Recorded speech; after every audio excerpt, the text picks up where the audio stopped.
So good afternoon, everyone. I'm going to present some of the work we have done over the past few years on MEMS sensors. Now let me get myself off the hook first by saying that I did not choose this title. I don't believe my sensors are the ultimate MEMS sensor. So Professor Tapibaza is very good at coming up with catchy names. So and then I added the resonant here because all I'm going to be talking about is going to be resonant sensors, MEMS resonant sensors. Since I don't know how familiar the audience is with the resonators, I'm going to start by introducing what a mechanical resonator is.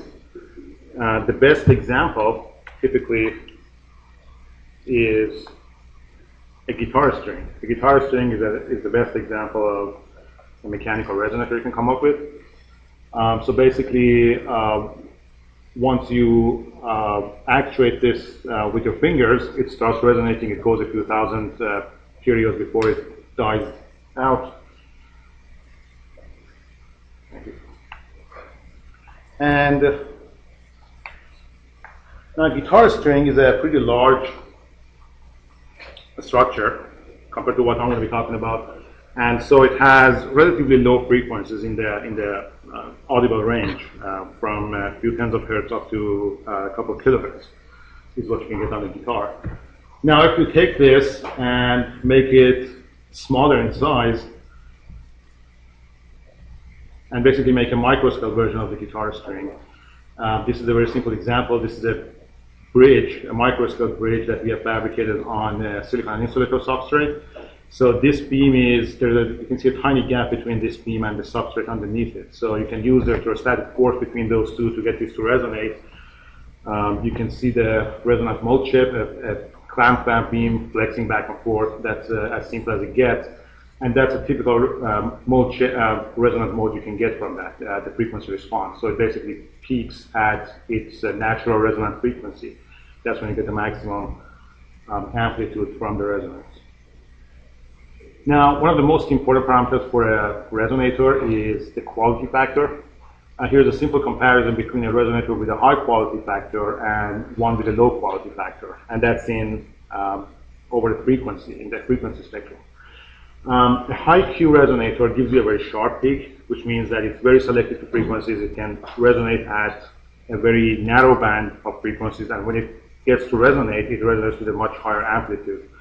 A lower Q resonator, as you can see, gives you a wider resonant peak.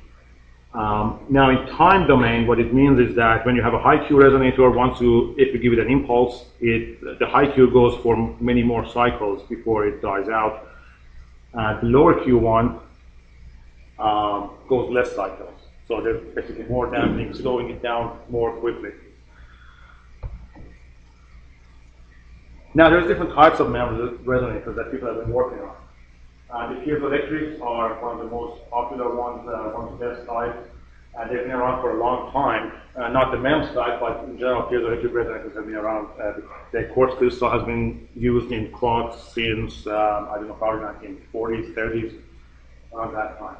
And the MEMS is basically smaller versions of those. So this one, for example, is a silicon structure, patterned and suspended, and then you have a piezoelectric thin film on top of this. This one happens to be aluminum nitride, which is a very nice piezoelectric material. And then you have metal electrodes patterned on top and underneath it. That's the typical kind of mode chip you can get from it. So basically, you're squeezing the system in a higher order mode. You get a lot of different locations with maximum vibration amplitude. Basically, a piezo is an interesting material. When you apply voltage to it, it gives you a force. If you apply force to it, it gives you a voltage. That's how you can get these mechanical structures excited using piezoelectric forces. The other type of MEMS resonators that became very popular starting from around 2000, and this is something I worked on quite a bit as a PhD student back in the day when I was at Georgia Tech in Professor Yaz's group. This is an example of a capacity or electrostatic MEMS resonator. Here we have a bare silicon structure. So the nice thing about these devices is you don't need to have a fancy piezoelectric material. You don't need to have a metal electrode. You can just have bare silicon structure and get it to resonate without touching it with anything. Now, if you look at this, it looks like the electrodes are actually touching it, but in fact they're not. If you look at the zoomed in view, this is your silicon structure, this is the electrode that's made of polysilicon, and there's this tiny gap in between, about 100 diameter in this example. The reason this gap needs to be small is you need to have a lot of force. These are ultra-stiff structures. They can resonate up to hundreds of megahertz frequency. So you need a lot of force to actually actuate them and get something out of them. That's why we need to have this tiny gap, because the electrostatic force is proportional to the inverse of the capacitive gap squared. So by reducing the gap, you can get a lot more force, which also makes it challenging to make these devices. But again, the nice thing is just a free bare silicon structure, and you can get very high quality factors from this. I believe no Piezoelectric has been able to get this in terms of quality factor, because it's just one crystal piece of silicon, nothing is touching it, so it does the best job in terms of quality factor. So what's the quality factor you get on this? This is a pretty old device. We typically got a few tens of thousands under vacuum, up to 100,000 I think we got from this one. And yes, please feel free to ask any questions if you have any. Feel free to stop me. Here's what we were dealing with. When I graduated in 2006, I started my career as an assistant professor. I had to do something, right? And this was what I was familiar with: mechanical resonators, MEMS resonators. What could I do? This is what I've been doing for a while, and this was an interesting thing, alternative. My problem was I did not have access to a nice, fancy clean room and fabrication facility. I started at University of Denver. It's a very nice, small, cozy school in Denver, Colorado, very beautiful place.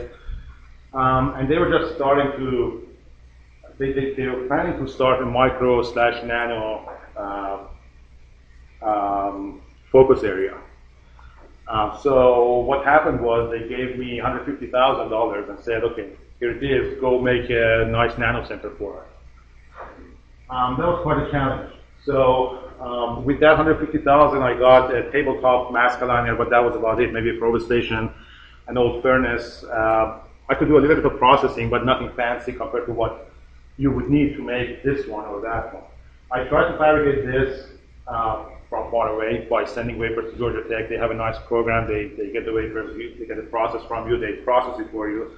But these are tricky processes. You can't just tell someone, run this, run that, run this after that, and you have to be there and monitor it. So it didn't work out. So I was stuck. As a young assistant professor, you have to produce, you have to publish. What do I do? So I started thinking about alternatives that I could actually do more easily. One of the alternatives is thermal actuation. We can use thermal forces to actuate things at micro scale or even macro scale.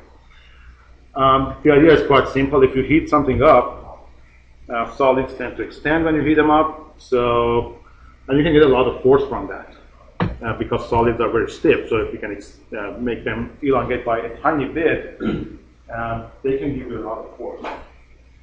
And then you can use Piezo-Resistive effect, which is basically changing resistance as a result of mechanical stress to detect that motion.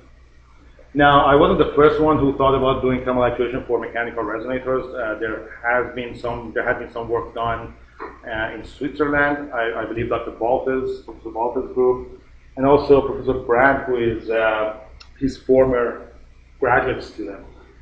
He was doing some work on thermally actuated MEMS resonators at Georgia Tech back then. But, so what's the good thing and what's the bad thing about thermally actuated resonators? The advantages, the first one, which was the most important thing, basically my motivation to go after this, was simplicity of fabrication. All you need to do to have a thermally actuated resonator is take a SOI substrate, pattern the silicon on top, undercut it in hydrofluoric acid, and you're done. You have your device. We could do lithography, we could do some etching. Sometimes we sent it out for doing a DRI. A single DRI step usually works. if you are doing it remotely. But more fancy than that, it's really hard to do. So simplicity of fabrication was really a big plus for that. You typically get large actuation forces from thermal actuators. You can operate them at very low voltages. And the robustness is also very important because all you have is a chunk of silicon or some other conductive material. You are feeding it up. So the structure is very simple, especially if you want to use it for sensory applications. To have a sensor, you need to have your resonator in contact with, unless you're doing like an inertial sensor or some sensor that's packaged. But if you are doing gas sensing, chemical sensing, particle sensing, you have to have it exposed to the environment. And if you have worked with those capacitive resonators, you know that it's not very pleasant when you expose them to the air. The tiniest particles kind of stuck in their tiny air gaps and they stop working. So just having a simple ferrosilicon structure helps a lot with your process. Now, what's the disadvantage? What scares people about thermally actuated resonators or any thermally actuated device is the power consumption. You need to spend some power to heat the thing up. And if you want to keep it going, you have to keep putting in more and more power. So that's usually a big turn-off. And then the other problem is the speed. Thermal phenomena are slow, right? It's happened to all of us. You come home from the winter break, your apartment's cold, it takes a while for it to heat up. Things take time. Thermal processes take a lot of time. Even a stove, once you turn it on, it takes a few seconds for the element to heat up. So that's the other problem that makes people stay away from thermal actuation, especially when you're dealing with high frequency resonance. And here's a demonstration. So here we have this structure. We are passing the current through this between this point and this point.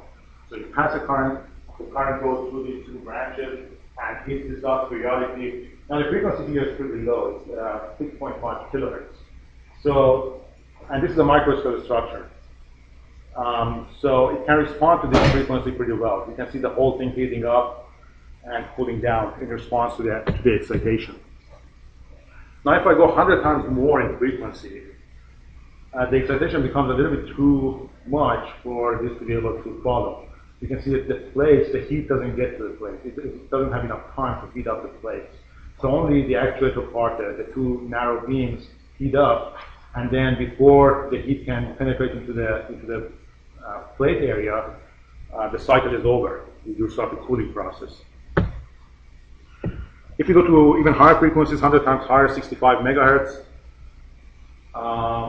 you can see what's happening. You barely get any heat generation. You just get a little bit of heat here, but it doesn't get a chance to even penetrate heat. And the amplitude will be very small. Now, the reason we are doing it for 65 megahertz is that this structure, this mechanical structure, has an in-plane mode which is at about 60 to 65 megahertz. So we wanted to see if we can actually excite this fast enough. And it turns out you get some excitation, but not exactly what you would hope for. But here's the interesting part. What happens when you scale things down? You can probably tell that when you scale things down, the thermal processes become faster. A tiny beam or a tiny element can heat up much faster than a whole room or a big object. But let's look at how they scale. So if I take this element, this would be just a piece of my silicon, and I'm passing the current through this. And I scale it down by a factor X. What happens to it? What determines the heating time is the thermal time constant, which is very similar to electrical time constant. Electrical time constant is resistance times capacitance. Here we also have thermal resistance and thermal capacitance. So you can model this as a typical electrical RC.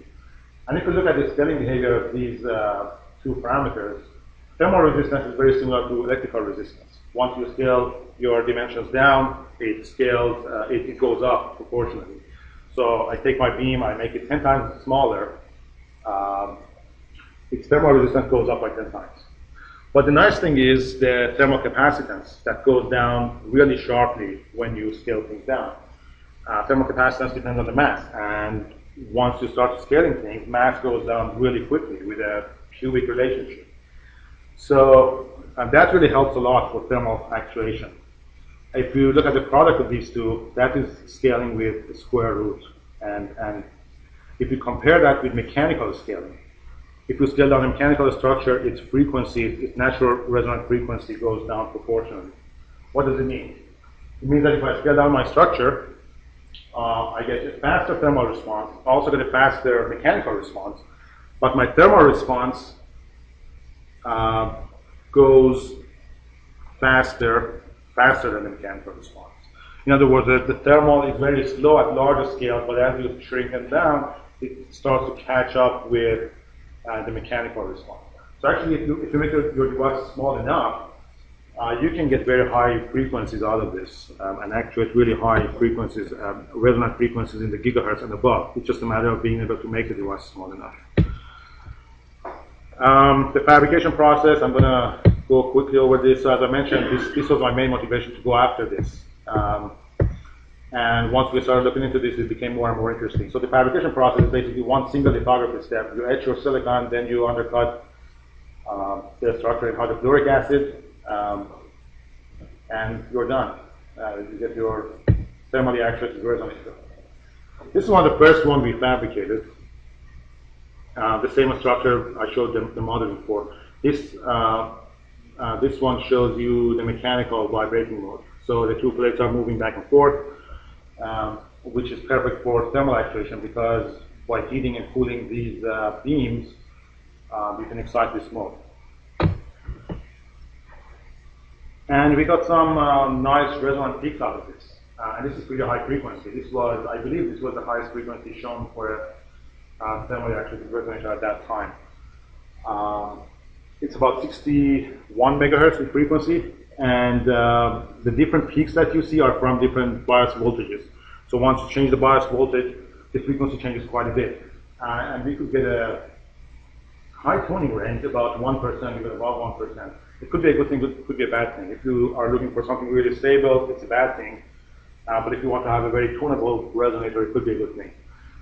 The reason it's changing is once you increase the bias power, your static temperature changes. You are basically frying the resonator, you heat it up. And once it heats up, the frequency goes down. The quality factor is decent.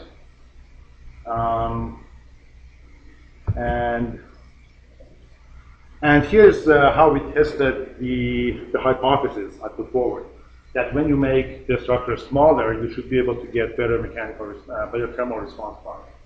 So we fabricated a number of resonators with similar aspect ratios, but we just scaled them down. So, for example, this one is 200 microns from here to here, this one is 150, this one is 100. And then we tested them all and looked at the output signal. And turns out the higher frequency one actually gives us more. Now this GM is similar to the GM you see for transistors, the transconductance of a transistor, the output current versus the input voltage, the small signal. We tend to treat these devices as transistors because they're really active devices. So you can define a GM for it. So if you look at the GM and divide and normalize the GM by dividing it into the bias current and also the quality factor of the resonator, you get this factor that tells you how effective your thermal actuation is. And when you compare this for different resonators, this one is exactly twice the size of this one. Sorry, it's the opposite.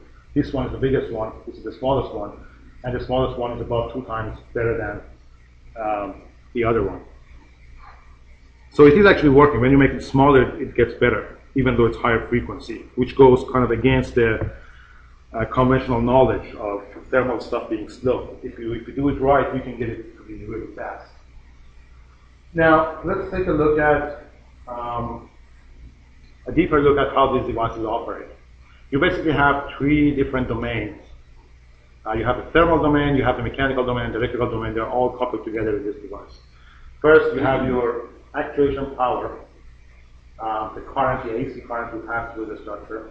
And this is the thermal system that I already mentioned. It's very similar to an electrical RC. It's a low-pass system. And then, out of this, you get the temperature. This temperature gives you the thermal expansion effect, and that gives you mechanical force. So that's the input to the mechanical system, which is a typical resonant RMC. or a mass spring system in mechanical domain, which becomes an RLC in electrical domain. And then finally, you have this piezo-resistive sensing. So the input to this system is a mechanical force, the output is displacement, X, and that X is the input to the electrical system, and the output of that is the current you get from the piezo-resistor. Now, putting all these three together, you get this equation. This is the thermal expansion coefficient. Of course, that helps if you have a higher thermal expansion coefficient. The Young's modulus helps. A stiffer material gives you more force when it thermally expands. The piezo-resistive coefficient, of course, helps. Quality factor helps because it gives you more amplitude for the same input force. And the thermal capacitance is down here, so smaller dimensions, smaller thermal capacitance also helps. And here's a simplified model for the device. There's supposed to be some stuff showing up here. It doesn't show up. Anyway. So again, if you look at the scaling of this equation, the scaling of different parameters, you will realize that once you make it smaller, GM actually goes up for the same current and the same conditions. Here's the measurement results for the same structure. The GM values are actually pretty high. So if you convert this into resistance, it gives you something about in the order of 100 ohm to 50 ohm, which is pretty hard to get from MEMS resonators, especially electrostatic ones. So you can get actually a good amount of signal from these devices. The only problem is the device is kind of shorted from input to the output. So you get your strong resonance signal, but it could get lost inside your feed-through because your whole device is a resistor. So you have this feed-through level, and then the peak shows up in the middle of that. So that's always a challenge working with these devices. And here's the scaling stuff. So the other thing you can do is see how much GM you can get, because our goal is always to increase the GM for the same amount of power. Of course, if you put in more current into a thermally actuated resonator, it gives you more GM, it gives you better transduction.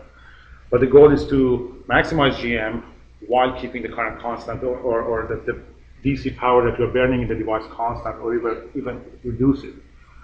So if we look at this, and again, write the equation, look at the scaling, again, it's showing us that there's a 1/S relationship, meaning that if you scale things down, the figure of merit goes up proportionally. At the same time, your frequency goes up. But if you're not interested in increasing the frequency and you just want to make your device more effective, more power efficient, what you can do is just shrink down the size of the actuator parts, which are these two beams, the colorful parts. So if you keep the plates the same size and just shrink these, you can increase your figure of merit quite a bit, but it doesn't give you more frequency. So we built some smaller versions of these devices. This one, I believe this is a sub-micron dimension. I don't remember exactly how much. But the way we got these was we built a silicon structure, and then we oxidized and removed the oxide. You can get sub-micron features that way using optical lithography without heating or anything. And you can see that the power consumption has dropped by a lot. I don't know if you noticed, but in the previous one, the power consumption of the device was hundreds of, or at least 100 milliwatts. In this one, we could get a decent resonant peak at 3 microwatts. Now, the GM for this one is not that big, but still, this is, I mean, if you compare it to transistors nowadays, the small size transistors, I think this is a decent GM value. And then if you pump in more current and more power into this, you can get much larger GM values. So the point I'm trying to get to is that power seems to be a problem for thermal devices, but you can really get to low power consumption levels if you shrink the device down enough. Now here's another demonstration, and I think I'd better go faster because I have a lot of slides.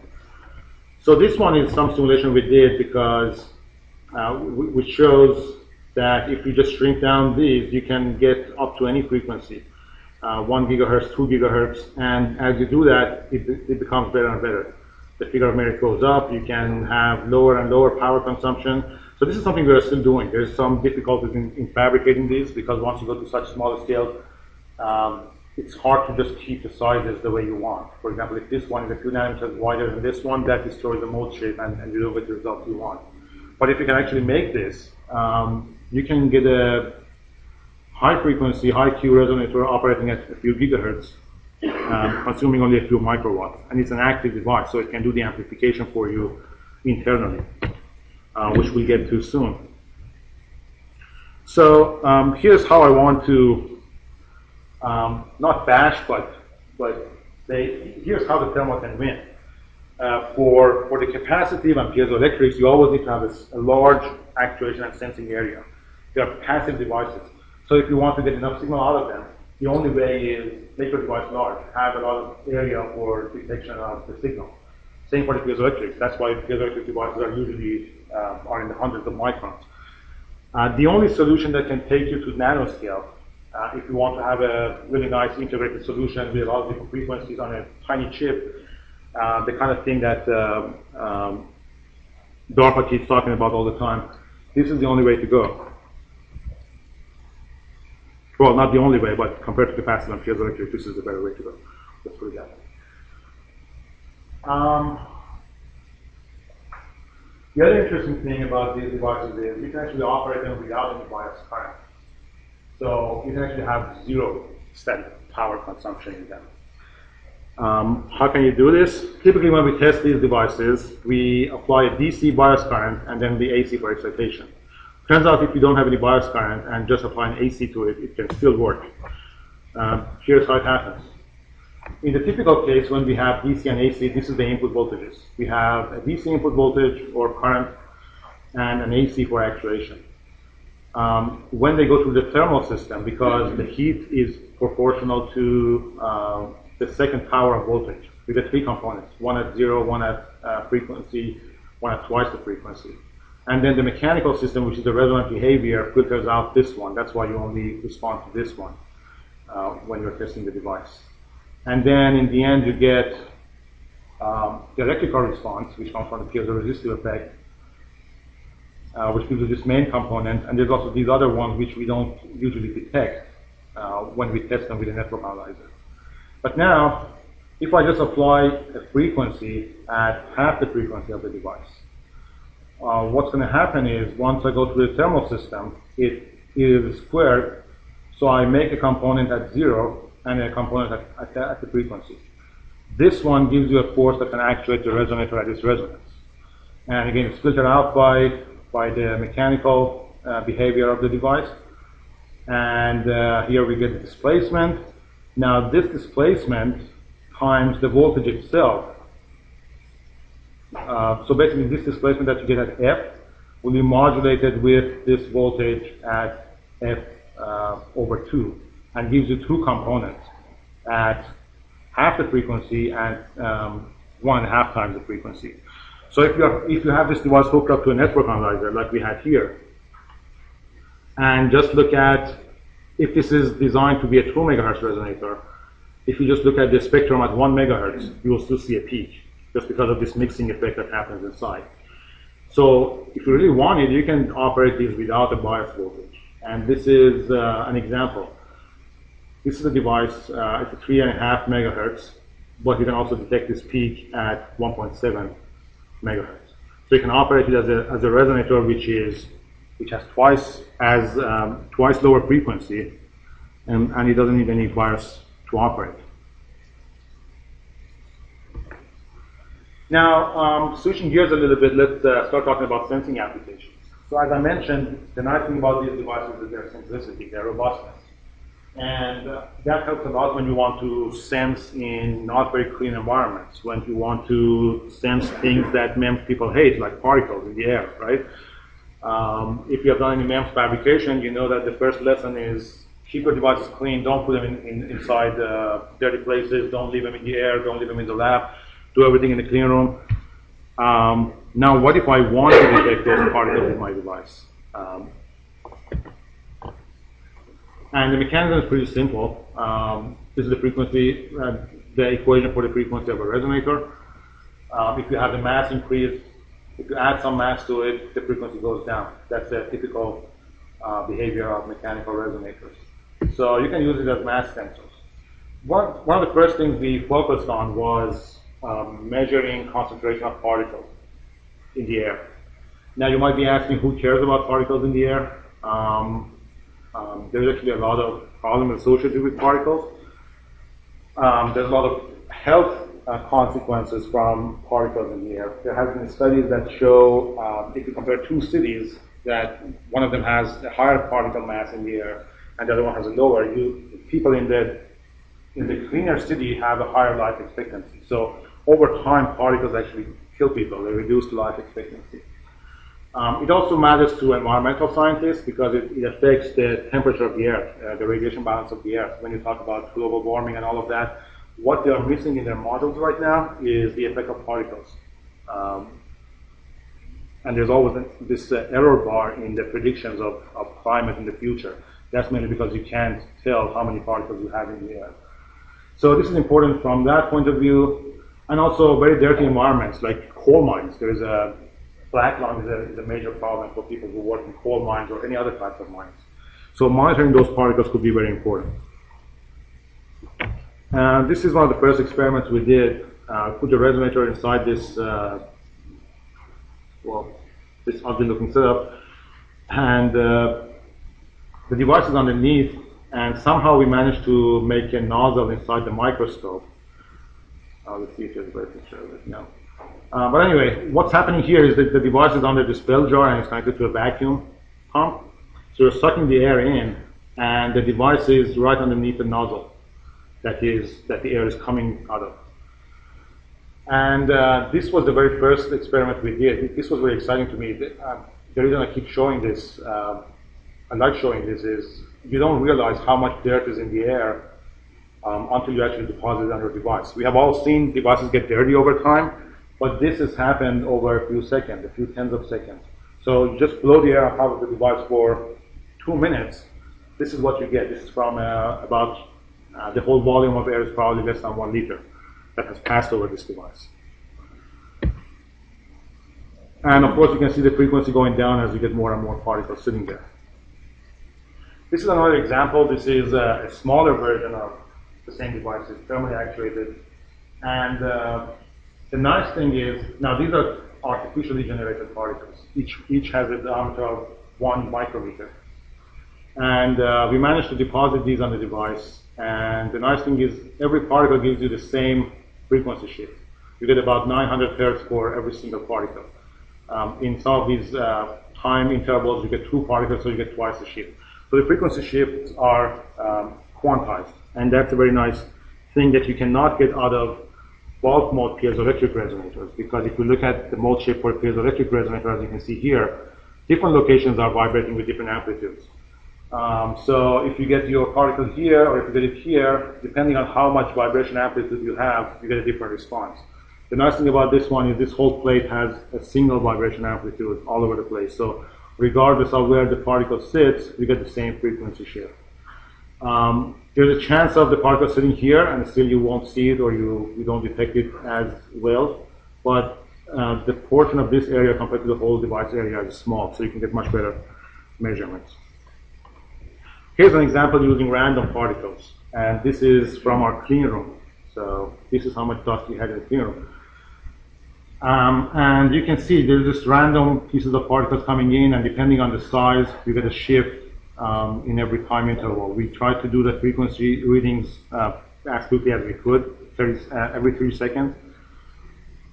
So here you can see a big particle coming in. There's a small one here. There's a medium one here. And so at the same time, you not only see the overall mass, but you also kind of get a sense of how big each particle coming in is.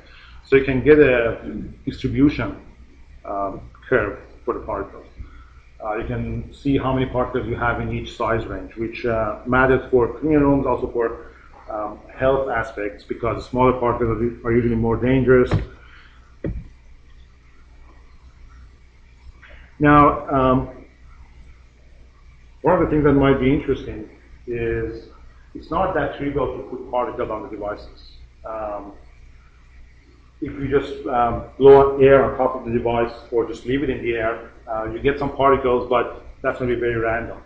If you want to actually deposit all the particles in an airflow, you have to use a structure like this, which is known as an inertial impactor. Aerosol scientists use this all the time. So basically, it's a tiny nozzle. You pass the air with high speed through this. The air, when it hits the substrate underneath, the air will divert and go the other direction, but the particles, because of their mass, because of their inertia, they cannot change direction as fast.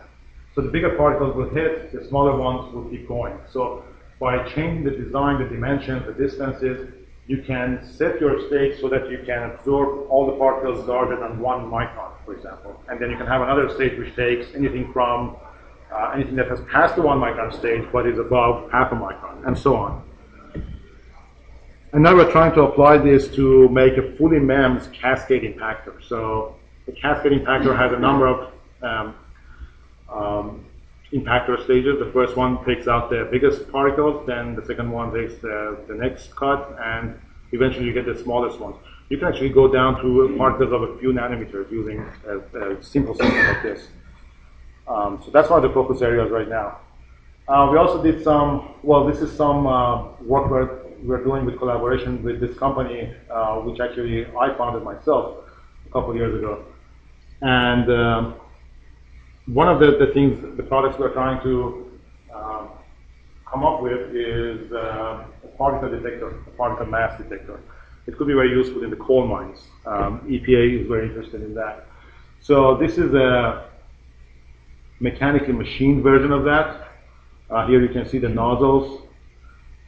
This is the lower chamber. Let me see if there's more pictures I can show you. So basically what we do, this is the MEMS chip. You put it on a PC board, and then you sandwich that PC board between these two components. This top plate has the nozzles in it.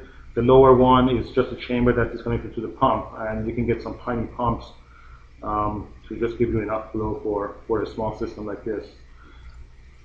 And the main challenge is how to align this, because the MEMS device is so tiny and you're dealing with a large mechanical system. You want to be able to change these sensors every once in a while because they get overloaded. So that was the main challenge. How do you make sure the next sensor you put in is going to be in the right place? We came up with a simple way of aligning things. So by just having some pins in the big plate, mechanically machined, like large scale machining, and we can make sure that the nozzles end up being on top of the device that is on the chip.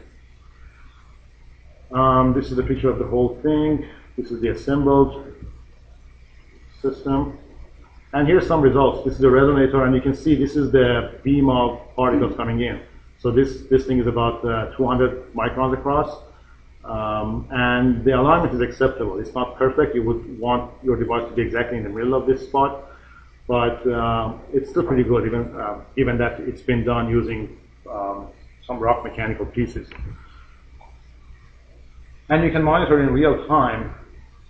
For example, in the lab, the frequency shift goes down quite fast. Once we go to the clean room, there's less particles in there, so the shift comes much more slower. This is just an air purifier you can buy at Home Depot. It works pretty well actually compared to the clean room. So you can get one of those for your home, and it helps with allergies a lot. So anyway, it's giving us in real time information about mass concentration of particles in the environment. How much time do we have? 10? 3 or 4, right? Okay. So a little bit about biosensing. We have been working on biosensing quite a bit. The gold standard in biosensors for DNA diagnosis, stuff like that, for detection of low concentrations of proteins, is usually optical systems. They can be very sensitive. But they're also, there's also very constraints, a lot of constraints associated with using them. An optical system is, you need to have a fancy, expensive setup to read it, right? Not everybody can afford that. For example, if you want to make a system that you can use at home to measure something in your blood or even in the saliva. For example, one of the nice focuses that we have is, one of the hot areas right now is, there's this protein inside human saliva that can tell you how much blood sugar you have. So for the diabetes patients, instead of pricking their fingers and taking some blood out, which you can imagine could be painful, especially if you have to do it 3-4 times a day, if you can just test your saliva using a very sensitive sensor, and that tells you how much blood sugar you have, that helps a lot. So the goal is to make something that is really simple. People can use it in their homes, in doctors' offices, and basically it can give you the response faster, cheaper, potentially even better. So how do we do that with resonators? Well, what you have to do is to first functionalize your surface, put some molecules on there that can selectively absorb other molecules. Then you treat it with the biological sample that you have, then you wash it. My students love doing animations, you see a lot of them here. And then you absorb the molecules you've been looking for. And eventually you can see the shift in the frequency of the resonator. So the mass goes down, goes up, the frequency goes down, and you see a shift in the frequency. And that tells you how much of that specific agent you had. Here's how you attach molecules. I don't want to get into that. And here's some of the first tests we did. So the main challenge for doing biosensors using MEMS devices is the low quality factor of the resonator. You can imagine how hard it is to get something to resonate inside liquid. So the first test that we did was not directly inside liquid. For most biological applications, you just want to put your device inside the liquid sample and it gives you the result. But it's not that simple to do. So the first test that we did was using this typical resonator, the two-phase resonator plate going back and forth. And what we did in this case was we did the chemical reactions, and then we take out the sample, dry it, and then measure the frequency. And it works, kind of. You can get some frequency shifts by absorption of molecules, but it's not your favorite thing to do. It's impossible to make a product out of this. If you have to dry your sample, wash it every time. You want to just do it directly inside liquid. Here's some analysis on, so I'm going to skip this. So getting back to the challenge, how can we solve the problem of operating a MEMS resonator inside a solution? Now, for bigger resonators, it's not a problem. There's quartz crystals that can operate with high quality factors while in contact with liquid, because they have large sizes, they have a lot of energy inside them, so their viscous damping is not high enough to really slow down the resonator. But when you talk about a MEMS structure, the mass is so small and the surface to mass ratio is so large that you get a lot of damping. Pretty much all resonators, if you put them inside liquid, you won't get any, you won't detect any resonance peak out of them. The worst thing you can do is to make a paddling resonator like this. The highest Q I have seen measured for these devices is 23. Typically, they have quality factors less than 10. And you can see why. It's really hard to move something up and down. Just imagine having your hand inside a water container and trying to move it back and forth. One step better would be to do a shear motion. So in this case, there's less disturbance from water because you are only sliding, you're kind of cutting through the water. So it becomes better up to 67 I've seen for these structures. But still, 67 compared to what you can get in air, which is tens of thousands, is, well, in air you can get a few thousand, in vacuum you can get tens of thousands. It's really low. One step better design, this is from Professor Brand's group at Georgia Tech. This is also a thermally actuated resonator. This is two half discs kind of going back and forth in a semi-rotational motion. The rotation helps because you have all these surfaces sliding against the liquid, and they are not really paddling against the liquid. That helps a lot conserve the energy. And the quality factor they can get from this up to 94 has been reported for this one. So we try to take this and take it one step further. Make it a full disk. Because in this structure you still have some surfaces that are paddling against. This surface and these two are not doing the right thing. So if you can make it a full disk, the whole thing is kind of sliding. It can move a lot more easily inside liquid. And the actuation is thermal. You can use these two beams, again, by passing an AC current. You can excite this in its rotational mode. And we could get a record high Q of 300 in liquid from this structure. I believe this is the highest shown for a MEMS resonator inside liquid. If you know something higher, let me know. It's still not good enough. It's still 300. I mean, that's something you can work with. You can see there's a clear resonance peak.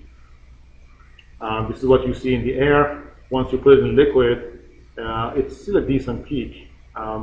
But still, there's some stuff you can do to make it better, and that's part of the future work we are trying to do. We did different versions of these. The best one turned out to be just simple one. You can have arrays of them, but it doesn't really help much. So we did some biomolecular testing experiments with these. These are PDMS caps. So it's an elastomer that you can pattern by molding using a small micromold. And you just put this on top of the resonator. So the resonator is encapsulated inside, and you have these input and output to inject the fluid on top of the device. And here's an example of an experiment. This is the resonator itself underwater. That's the frequency and the buffer solution. Now, PLL-PEG that's a water-soluble polymer. And it's a polymer that gets charged once it's in water. If you have the right pH with the buffer, it becomes charged and it gets absorbed on the silicon surface. Because silicon dioxide always has some, I don't remember, negative or positive charges on its surface. So it gets absorbed on the surface, and you can see the frequency drop from that. What we had in this PLL-PEG was also biotin molecules. You can buy this polymer which has biotin inside it. And if you have done some bio experiment, if you're familiar with bio molecules, you know that avidin and biotin are two molecules that really love each other. They make a very strong hydrogen bond, almost as strong as a covalent bond. So we added this biotin, which was inside this polymer, to the surface, and we added biotin, then we added avidin, which is a protein molecule, and you see a shift from that. We repeated this experiment with PLL-PEG, but without biotin, and you can see it doesn't respond to avidin. So the response is not perfect, but you can detect a single layer of molecules sitting on the device while it's directly operating inside liquid. So that's some starting point. We also tried to apply this idea of disk resonators to piezoelectric resonators. I have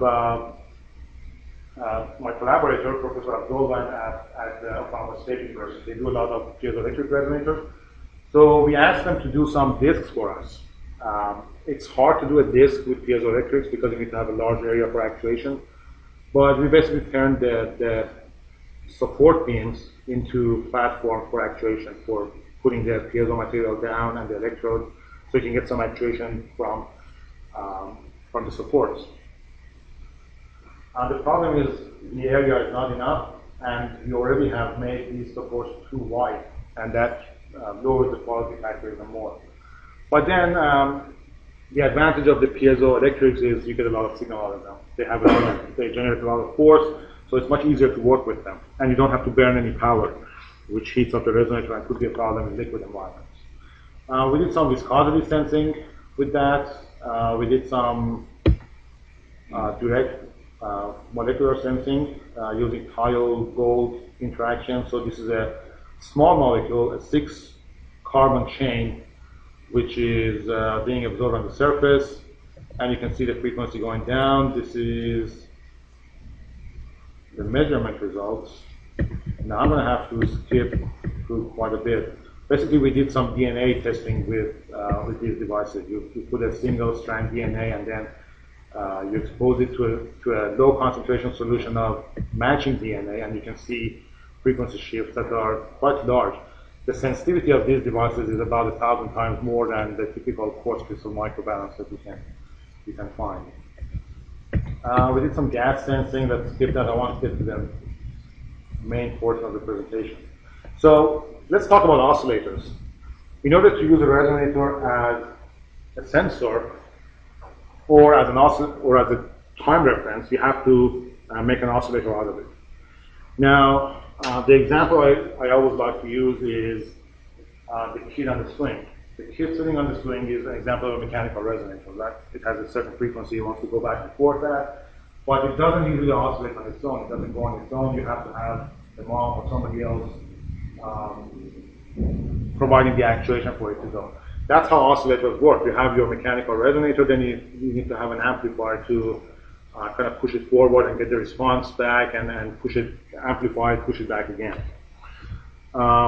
Here's some examples. Usually people interface the MEMS resonator, this is the piezoelectric MEMS, with a chip, with transistors and amplifiers to get an oscillation out of it. But here's the nice thing about thermally actuated devices, and that other types of resonators cannot do.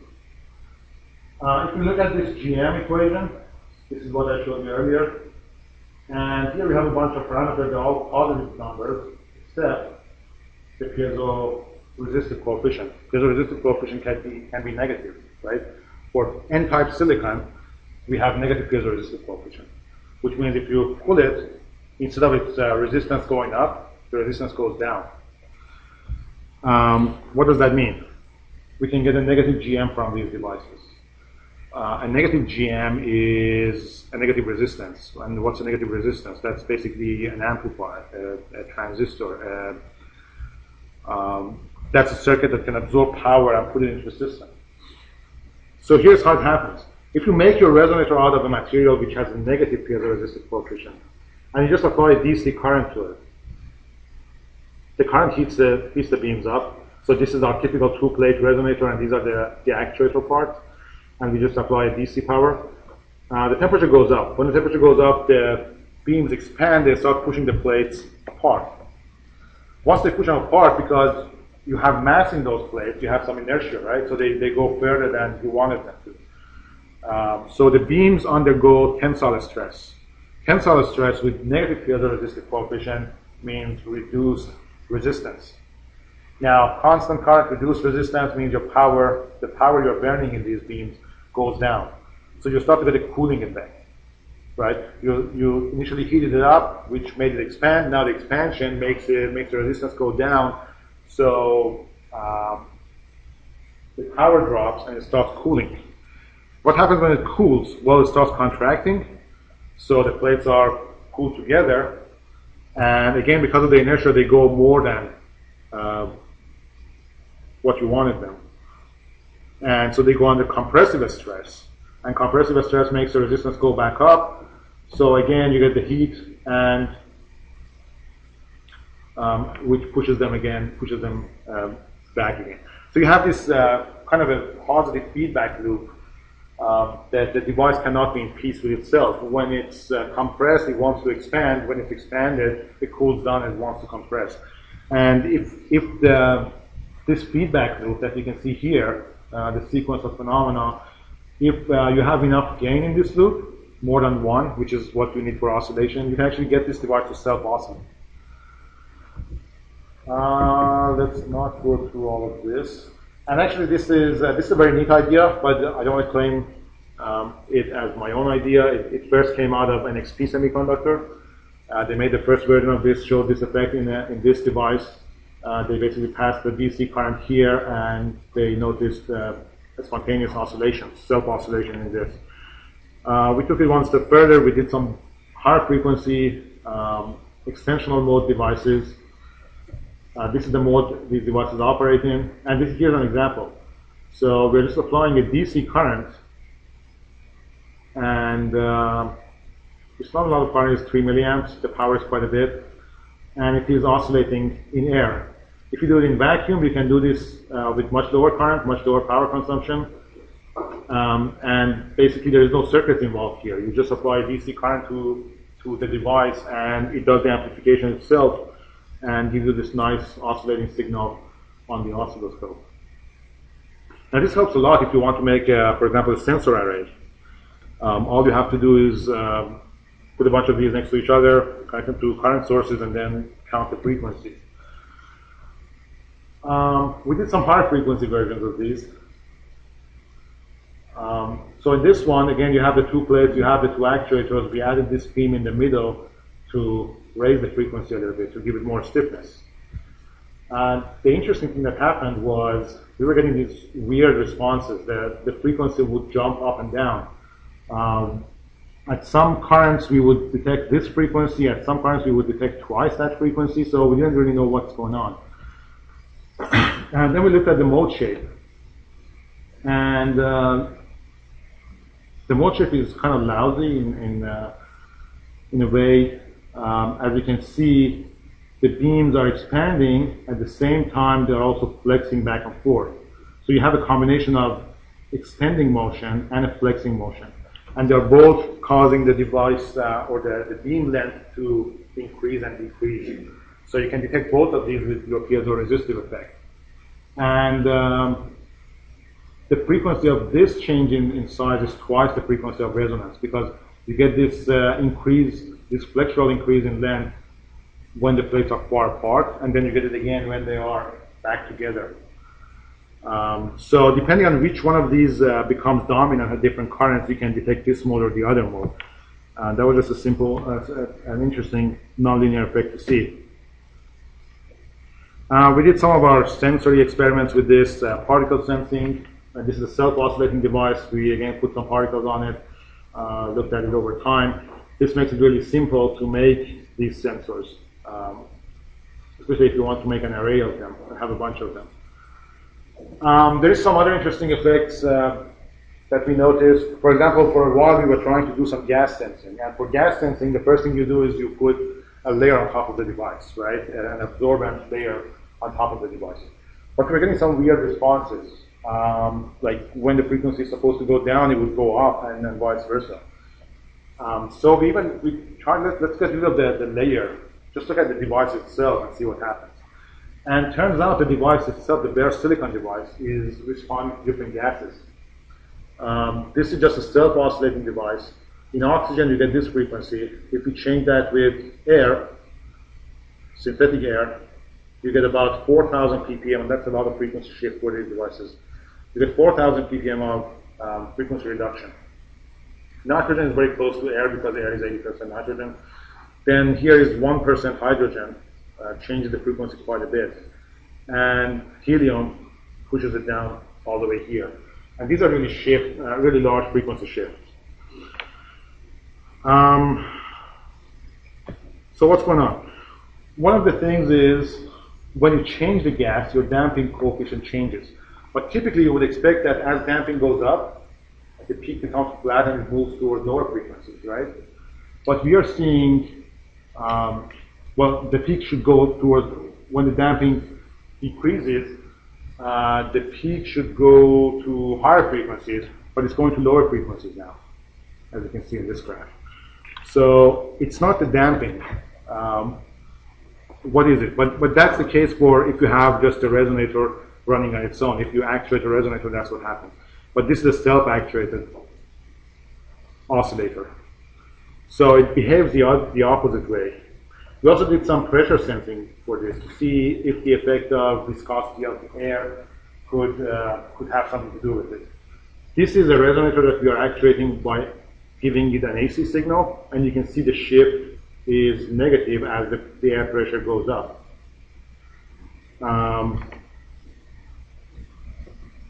And the shifts are in the tens of ppm. Once we do this with the self-actuated oscillator, the shift is in the opposite direction. Oh, sorry, the shift is in the same direction, but it is, oh, this is for the oscillator. Yeah, so the shift is positive this time, and it is much larger. It's in the thousands of ppm instead of tens of ppm.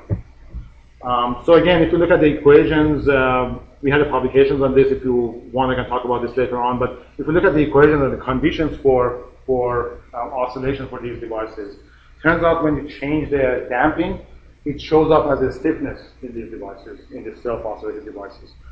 And that gives you a relationship between your frequency and the vibration amplitude. So as the frequency changes, the vibration amplitude also changes.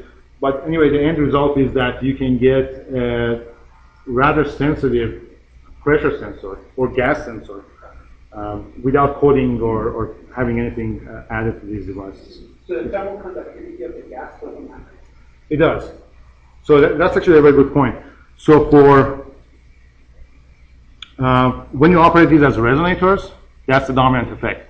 You put it in hydrogen or helium, it cools them down, cools the resonator down, and the frequency goes up. But when you do the oscillation thing, it goes the opposite way, because that's when the damping really matters.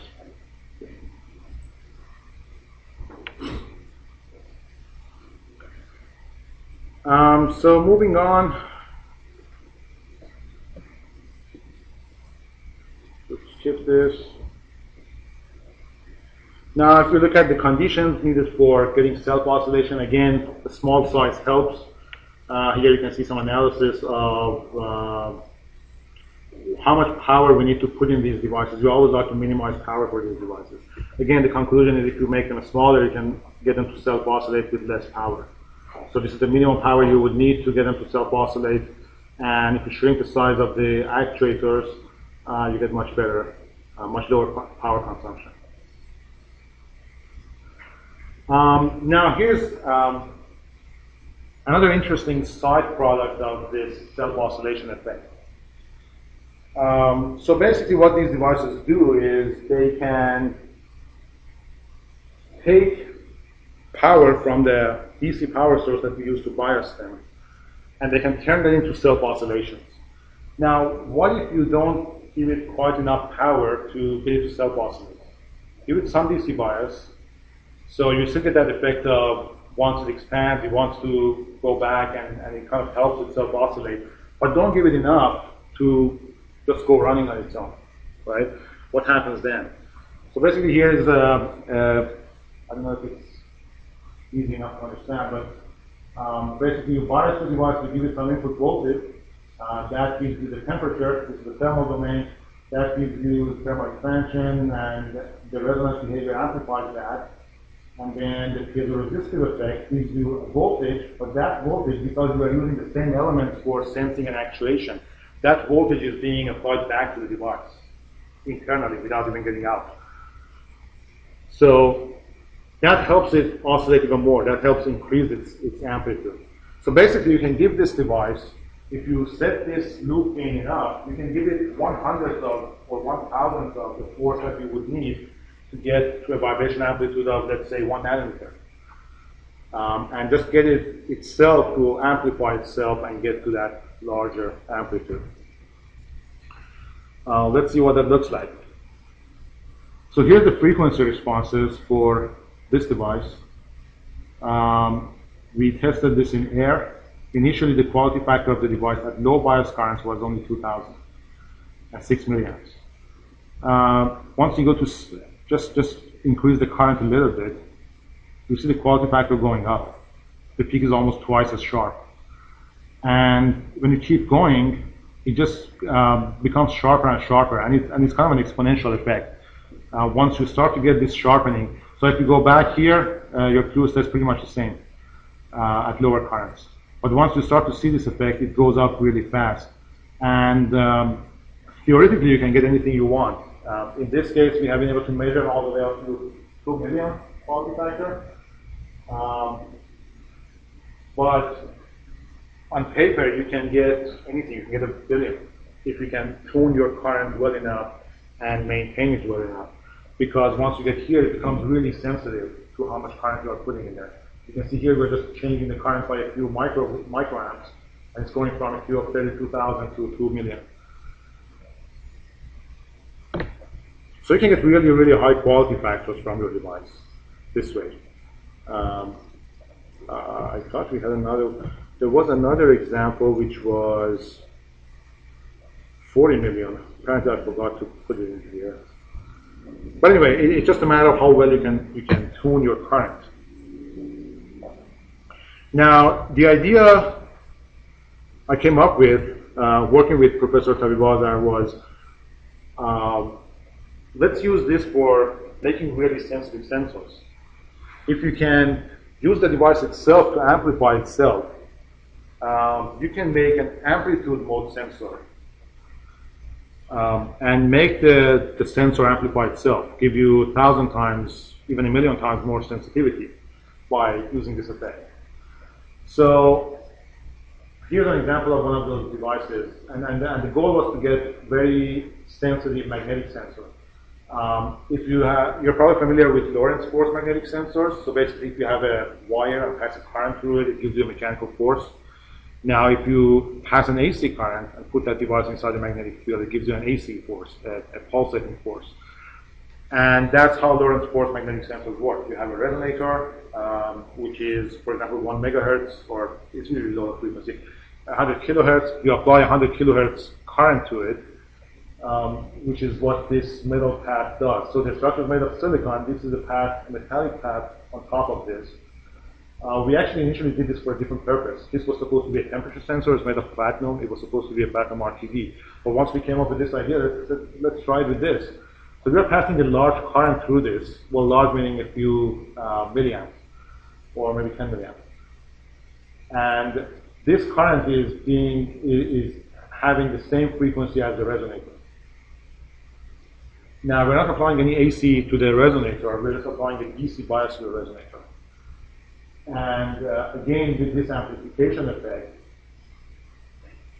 this self-amplification effect, you can get a tiny, tiny force from the magnetic field to give you a decent vibration amplitude, because again, it self-amplifies itself. So the nice thing about Lorentz force sensors is that your vibration amplitude, whatever it is amplified by the quality factor of the resonator, because that comes from the resonant behavior. If you have a resonator with a Q of 1,000, it means that if you apply a force to it, at resonance, it can give you 1,000 times more vibration amplitude compared to what it would give you at DC with constant force. So if you can get a Q of 1,000,000 from this, like you saw in the previous slide, instead of 1,000 or 10,000 that you usually get from these devices, you can improve your sensitivity by orders of magnitude.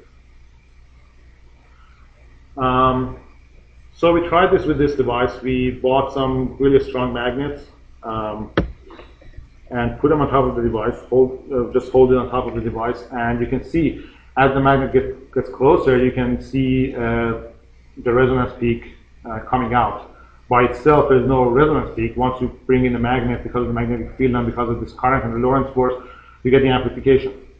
Now, here you see this experiment done at different currents. This is 13 milliamp, 20 milliamps, all the way to 66 milliamp. And of course, you would expect to see an increase in the signal level as you increase the current, because detection here is also piezo-resistive. So when you put in more current, you are getting more voltage out of the piezo-resistor. But it's not just that, because if you divide, so here you can see the magnetic field intensity, and on the y-axis we have the output voltage amplitude. And again, these are different lines for different bias currents. Now again, when you increase the bias current, you would expect it to become more sensitive, to have a sharper slope here because of the bias current. But we're getting more than that. So what we do in this graph, what you see in this graph, it's a normalized version of this graph. So everything here, we divided them into the current level. So now the effect of the more current going into the piezoresistor is taken out, and it's just giving you the sensitivity of the sensor itself, which has to do with the quality factor of the device. And you can see that there's a 15x improvement in the sensitivity. And if you look at the quality factors measured for this peak, we get exactly 15 times amplification from this effect. Now, unfortunately, we could not, I mean, you have to put in a lot of current in these devices, and a lot is not really a lot. It's a few tens of maybe 20, 30 milliamp, but since we're dealing with such a small structure, they can easily burn at that current. So we couldn't really show that 2 million or few orders of magnitude. But this is showing that the concept is working. We're getting 15 times more sensitivity using this Q amplification effect. So theoretically, and I mean, we're pushing the limits. So if you design, this device was not specifically designed to be a magnetic sensor. That's why it wasn't really sensitive. So the goal is to design much more sensitive magnetic sensors. And by pushing the limits, if you run the numbers, if you make the device large enough, make the actuating beams long enough, and also you can make it like a coil, go a few turns to get more force. And then by getting a few orders of magnitude of Q amplification, you can actually reach levels of sensitivity that is close to what you can get from the quantum devices, from the squids, which are the most sensitive type of magnetic sensors out there. So the eventual goal is, because there's a lot of interest right now in mapping the brain signals and figuring out what every part of the brain does.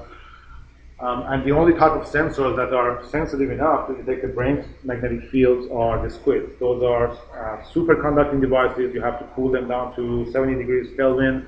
They take a lot of power. Their sizes are large. So it's not the best tool to do that with.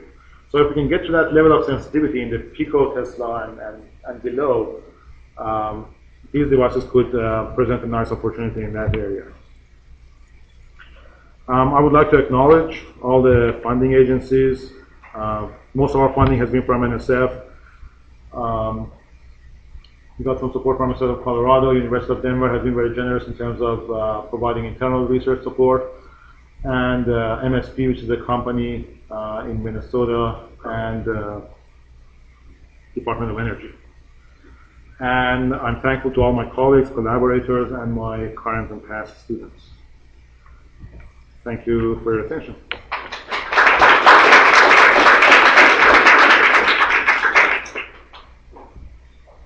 Questions? How many? Yeah. I was just wondering what other groups you typically It depends. Linear operation is, I mean, it could be anywhere from a few degrees C all the way to hundreds of degrees C.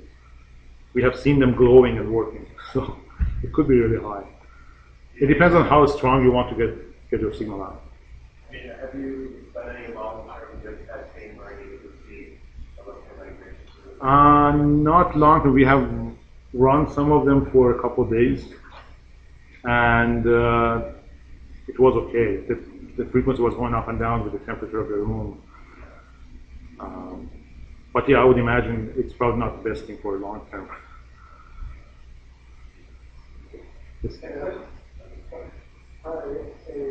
is the lifetime of the such sensor? How often do you need to replace it or change it? You mean for the particle sensing applications? That's a very good question. It depends on how dirty the air that you are sensing is, but typically we did the calculations for a potential product. You can easily get days of operation. Especially if you do a multi-stage cascade impactor, as I showed, you are cutting particles into different sizes, so each resonator takes a small portion of the particles. And using very small flows, you can get it to last much longer. What is the frequency that you can, highest frequency you can measure? Depends also with the resonator frequency work. Can you measure, working on megahertz? Can you measure megahertz? Sure. Why not? I mean, the way we usually measure the frequency for the oscillators is you just hook it up to a counter, and megahertz is easily done. Once you go to 100 megahertz and more, it might be hard to find a counter that goes that fast. But I mean, processors are working at gigahertz now, so I would imagine it's very possible. My question is only is the magnetic field No. We use the bias current and internal amplification of the device. Yeah, so we're trying to sense the magnetic field. in that case, when you change the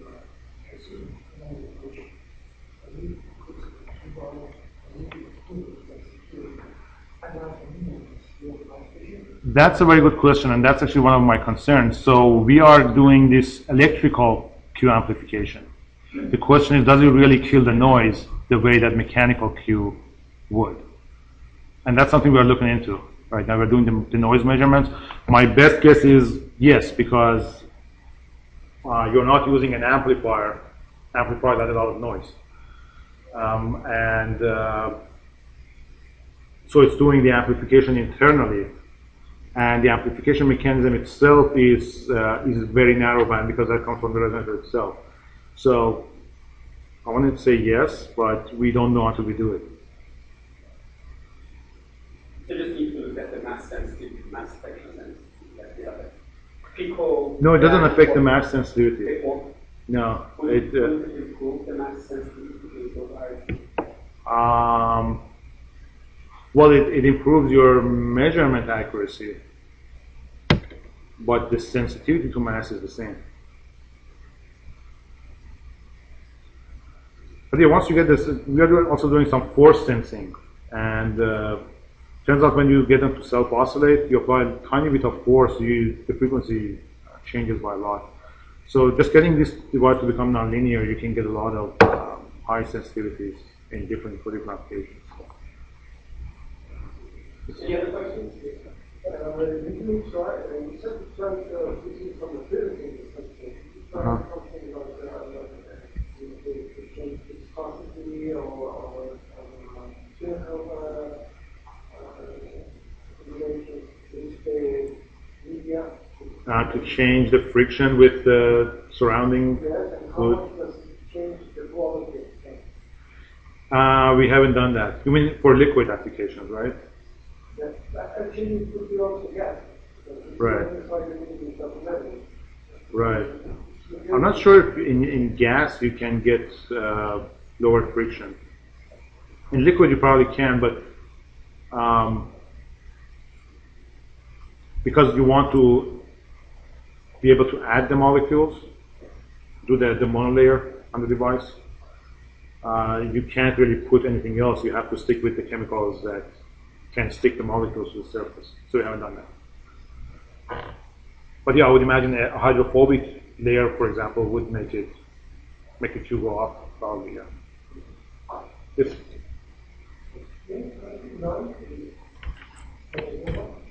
19 or 90? Okay.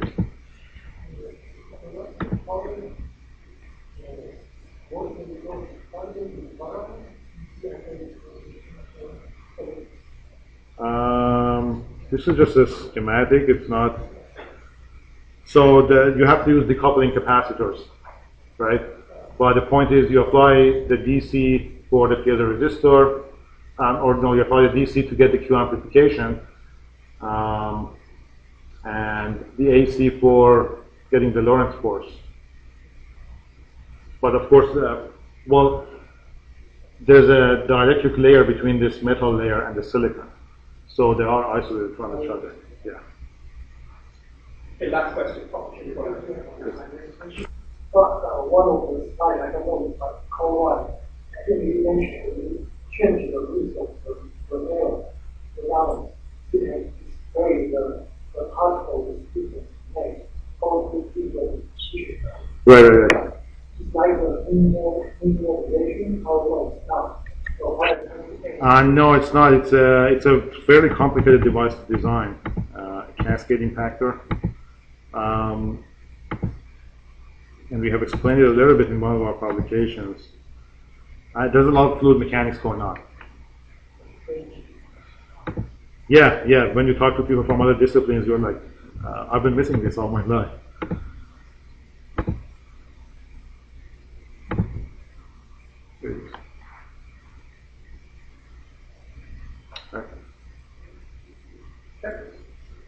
I guess, thank you again. Thank you.